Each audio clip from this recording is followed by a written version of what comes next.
brief. When you point out about the form and essence, right, it helps me understand that the way in which we reach God can change, and there is a relativistic approach rather than a static approach, and that's understandable. Can you help me understand why is it that some traditions or some Abrahamic faiths, for example, Judaism or Islam, are more or have a heavier dose of jurisprudence within it, okay, compared to, say, Christianity or Hinduism or other cultures? I mean, I'm just asking very general, because what seems to arise here is that the more jurisprudence inherent in a particular faith tradition, the greater likelihood of hair-splitting differences and that frustration. Maybe I'm thinking, yes. Perhaps you can elaborate and help clarify that for me. Thank you. Yes, it's unfortunate that the essence of Islam is not being adhered to. The essence of Islam is theology, how to become God-centered, how to become godly. It's about salvation, how to fully realize your own human, godly potential. It's about morality. But the last component is how this morality is formulated, and that is jurisprudence. So what has happened is that we have a method and a lot of insecurity. The method is that, well, how do I know what is pleasing to God beyond what God says Himself? How do I know what is the righteous course beyond what God instructs? So here, human intuition is totally disregarded. And as far as, well, what has God said? This has now been interpreted in the precise language in which God has spoken. And this is known as the authority of the apparent meaning. And we do not want to move away from it. So now, for everything, we can ask, well, what does God say in this instance? And then we go and we interpret the verses of the Quran, or we bring out general principles and try and interpret that. And with that, we have lost sense of the essence totally. To the extent that at times the jurisprudence takes us away from intuitively what we feel is righteousness, like doing 3 Eids. It's nonsensical, yes? But in accordance with the interpretation of the texts from the Prophet and the Imams, we end up with a jurisprudential position that is inconsistent with the intuition and essence of social Islam having one day. And in every household we have multiple Eids.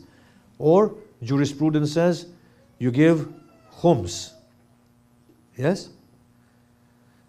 50% to Sadat, who are 10 odd million, and 50% to non-Sadat, who are 190 million. And in that portion of 190 million, you beg from the mujtahid. And then from that, you made roads, schools, hospitals for the utility and benefit of all. This is where jurisprudence takes us. What they fail to understand is that those instructions were delivered in a particular context. And the essence was to regulate the community properly. So that essence has gone, and those interpretations have remained. When the people used to go to the Prophet and they would say, Ya Rasulullah, I did this and I did at Hajj, the Prophet said, Khudu manasikukum anni. Take your manasik of Hajj from me. So people said, Ya Rasulullah, I did the dhabiha first and then I did the stoning. I did the shaving first and then did the dhabiha. The Blessed Prophet said, it's all fine. Don't worry about it. Today's fiqh will say, you have to do another Hajj next year. And this is not a joke. This is what it says. This is what it says. There was a woman who plucked her hair instead of cutting it, and the fatwa came that she has to repeat the whole of her Hajj next year. So obviously we've become overly obsessed with the form, and we've moved away and drifted away from essence. And fiqh has become a monster that is consuming the entirety of Islam. Assalamu alaikum. Sorry.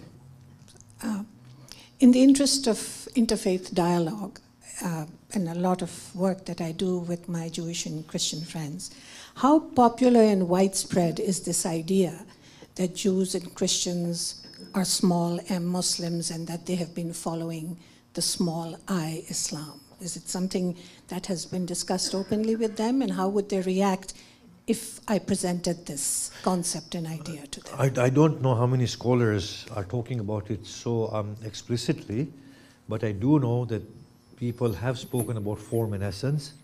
I do know the Christians have preceded us in talking about form and essence. I also know this, that the uppercase and lowercase Islam has been discussed to a level, but although I'm not sure if it's been discussed like today that we discussed, but why would you be concerned as to whether anybody would accept it or not? If it makes sense to you, discuss it with them. Yeah? Yeah, I have one question, Maulana Sahab. You refer to Surah Al-Imran, which is the third para, saying that the Prophet Abraham and the Moses and the Jesus, they were born Muslim. In the same Surah Al-Imran, Allah subhanahu wa ta'ala has very categorically highlighted that every child who is born in this world is a Muslim. So my question is this: what about those who does not believe in Allah subhanahu wa ta'ala? They are cherishing their life, they are progressing, and they are ruling the world. So do you think they, with no believers, are getting everything? So Allah subhanahu wa ta'ala is Rabbul Alameen. He is not only for the Jesus and the Moses and the Muslims, you see. And as far you highlighted in your lectures that the need changes. Certainly the need changes, since Holy Quran itself is a miracle of Allah subhanahu wa ta'ala, which was given divinely to Prophet Muhammad.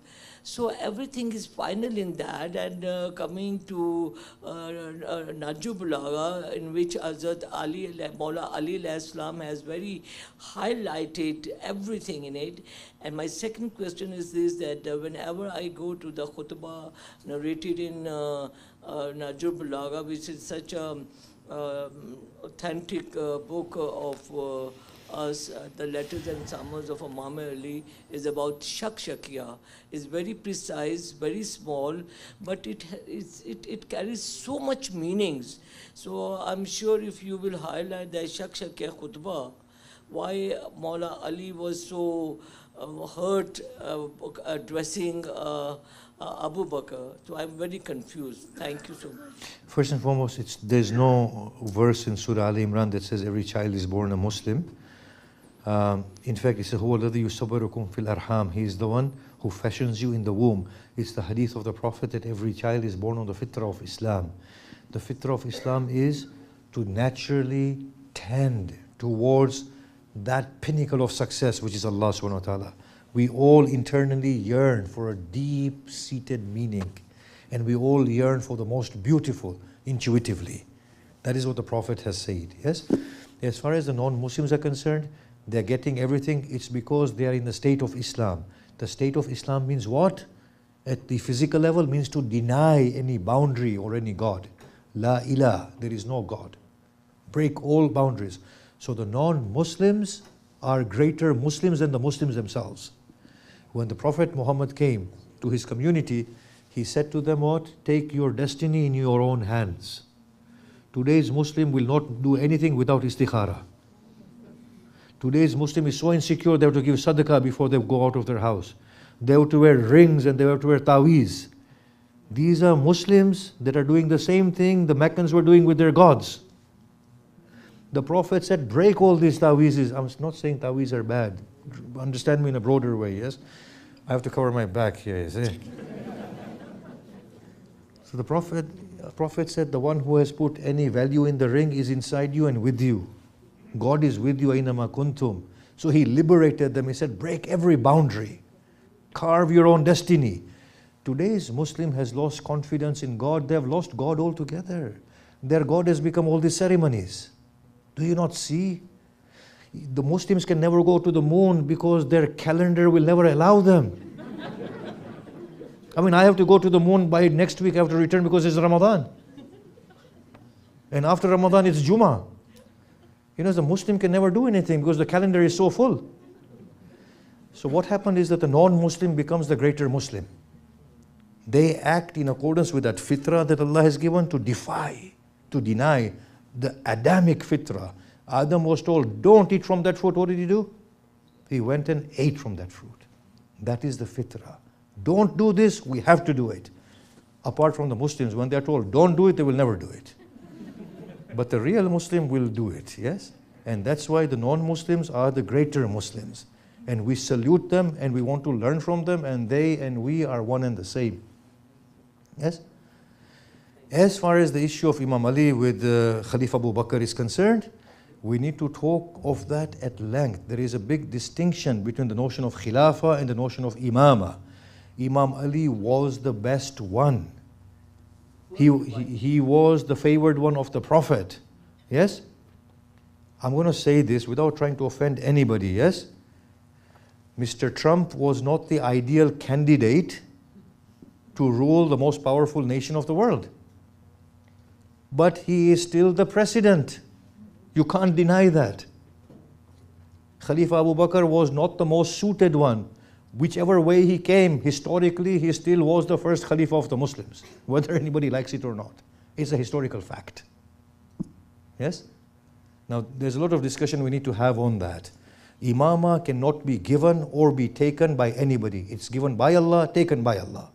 Khilafah is given by people and taken by people. There's a big distinction between the two notions. Ali ibn Abi Talib should have been the first Khalifa. He wasn't. Somebody else was. But historically, he is the first Khalifa. We have to admit